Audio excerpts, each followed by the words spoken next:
When the program was announced, there were some who feared and some who perhaps hoped that the Kalamazoo Promise would serve mainly to attract more middle-class or white students into the district. And this has not been the case. In fact, the racial and ethnic distribution of KPS has remained virtually identical over this period of growth.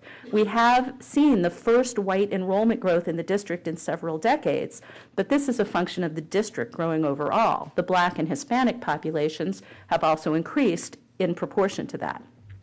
And rather than seeing a decline in the percentage of low-income kids in the district, we've actually seen an increase in the proportion of students that are eligible for federal lunch subsidies. That has risen from 62 to 70% in the 5 years since the promise was announced. I think that some of that does also have to do with the economic crisis. I think more families are qualifying for federal assistance, and also perhaps some that qualified in the past are now opting to register for it. But in any case, it's clear that the Kalamazoo Promise has not brought about a massive influx of middle-class families into the district. Beyond enrollment growth, the Kalamazoo Promise has positively affected the school district in a number of important ways. On the KPS website, there's a long list of innovations undertaken in the past few years. They call them points of pride. And our new superintendent, who came to the district from New Jersey several years ago, is the first to admit that only a few of these positive changes can be traced directly to the promise. But I would argue it a little bit differently. Most of these steps could have been taken in the absence of the promise, but they weren't. What the promise did was to put the school district under a microscope and raise the stakes of everyone involved in it, whether within or outside the schools. In response, both the performance and the aspirations of the district have been raised, and parents have engaged with the district and pushed to have things that maybe they don't like changed, and participated as volunteers, et cetera, in ways that they had not before. So among these points of pride, I'll just tick a few of them off quickly, are adoption of a nationally recognized preschool curriculum, which was done in tandem with a number of private preschool providers, the implementation of full-day kindergarten throughout almost all of the district. There are two very low-poverty elementary schools that they were not able to get the funding to do full-day kindergarten. The restructuring of middle and high school scheduling to give kids who are struggling academically more time on core subjects, the introduction of a middle school college readiness program, college visits for every 6th grader, career talks with every 7th grader, high school planning with every 8th grader. One of the most interesting and quantifiable changes has been the offerings of an enrollment in advanced placement courses. The number of students taking AP courses rose 71% over the past 2 years, with exceptionally high rates of increase among minority and low-income populations. Not all of these students are passing the AP test, although they are all taking it, and the district is actually paying for students to take it. But the message is being sent that you can't prepare for college without taking college-level courses when in high school. For those students who are not as academically prepared for AP courses, there are a range of credit recovery programs that have been expanded to make on-time graduation possible, so they can go on to some of these career and technical courses we've talked about. There are some community-wide literacy efforts underway. Many of these programs have involved partners outside the school district, and some are completely independent of it. We've seen a burgeoning of tutoring and mentoring programs within the community, many of them coming out of the churches in our low-income African-American neighborhoods. We've seen a major expansion of Big Brothers, Big Sisters, and people with visions around the community of what they can do have started to make things happen. There's an employment mentorship type program that an emergency room doctor that I've been working with had an idea of doing, and he's making that happen. In short, the broader community has coalesced around the idea of putting education at the center of its development strategy. Economic development officials, businesses, local government agencies, the arts community, they all seem to be on message. And again, what's interesting is this happened without central direction. The Kalamazoo Promise, I write in the book, is critically important as an organizing device for how the community sees itself and presents itself to others.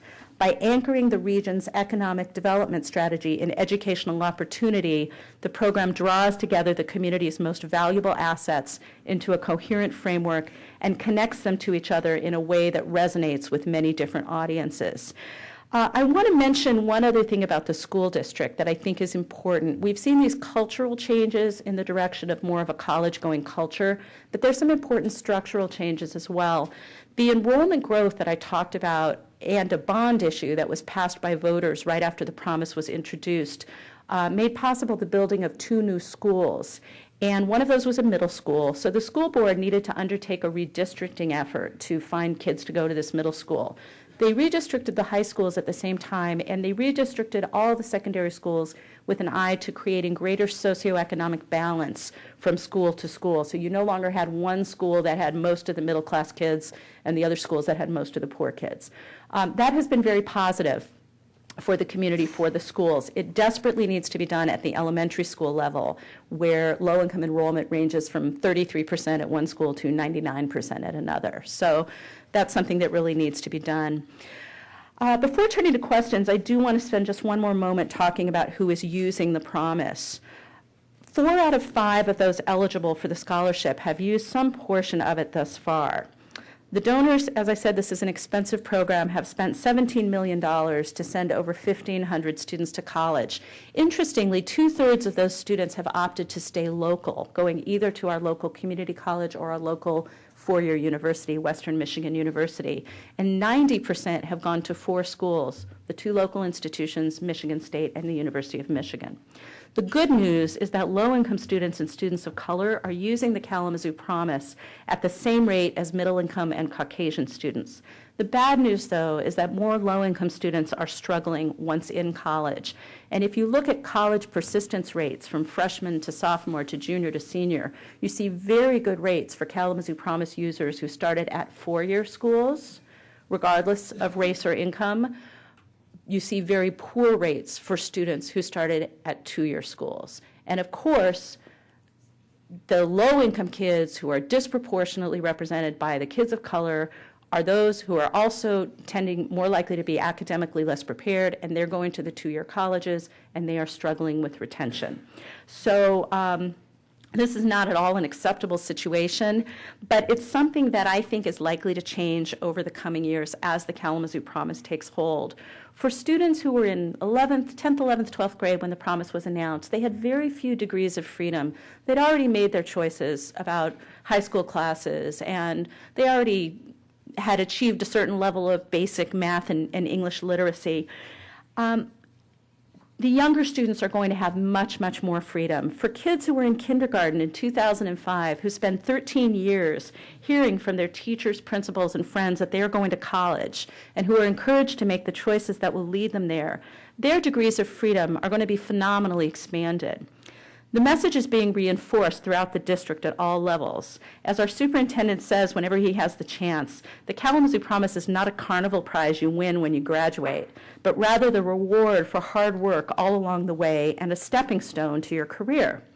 A few weeks ago, I visited my daughter's classroom. She's in 2nd grade at a school that I really look at as a model. It has a 55% low-income enrollment. It's in a middle-class neighborhood, but it draws low-income kids from a variety of different neighborhoods, and it has an intense involvement of the surrounding community and parents who give money to the school, who raise money, who volunteer, and all the kids in that school, including the 55% low-income kids, are benefiting from those largely middle-class parents who are deeply involved in that school. Anyway, I visited her classroom and at the invitation of the teacher and presented a list to the kids of the top 10 ways college is different from 2nd grade.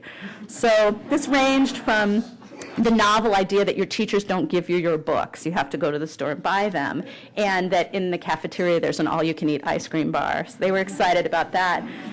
Then we had the proverbial talk about what you want to be when you grow up. These kids are 8 years old, and they're hearing from me, and not for the first time, that if you want to be a veterinarian or an astronaut, you need to go to college and graduate school too. And you need to make sure you take lots of math and science when you're in high school, and you need to work really hard on your reading now when you're in 2nd grade. The students who want to be basketball players, ballerinas, and rap stars, I told them that's great, but they need to come up with a backup plan.